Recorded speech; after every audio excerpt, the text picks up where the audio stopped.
আইসল্যান্ডের lava, প্রকৃতির আগুন ও বরফ নিয়ে আমি বিলাল সাগর কিছু ভিডিও সংগ্রহ করে এই ভিডিওটা অনেক কষ্ট ও ধৈর্য ধরে সময় ব্যয় করে বানালাম আপনাদের দেখানোর জন্য এবং কিছু সংক্ষিপ্ত তথ্য জানানোর জন্য। এই ভিডিওটা শুধু দৃশ্য নয়, এটা আমার প্যাশনের প্রতিচ্ছবি। আপনার ভালো লাগলে ফেসবুক স্টার্স দিয়ে সাপোর্ট করতে পারেন। আপনার একটা স্টার আমার জন্য অনেক বড় অনুপ্রেরণা। Lava real, Iceland fire, support creator, Bilal Sagar, original, nature vibes. আর এরকম ভালো ভালো ভিডিও পাওয়ার জন্য প্লিজ লাইক, কমেন্ট, ফলো করতে ভুলবেন না। চলুন শুরু করি। আইসল্যান্ড আগুন আর বরফের দেশ। একদিকে হিমবাহ, অন্যদিকে দাউ দাউ করে জ্বলতে থাকা আগ্নেয়গিরি।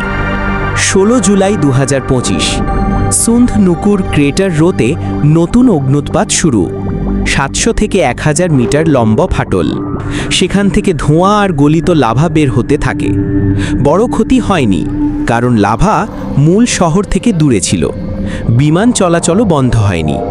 তবে এখনও ভয় রয়ে গেছে, কারণ কাটলা আগ্নেয়গিরি যদি ফেটে ওঠে, বরফ গলে তৈরি হতে পারে ভয়ঙ্কর স্রোত।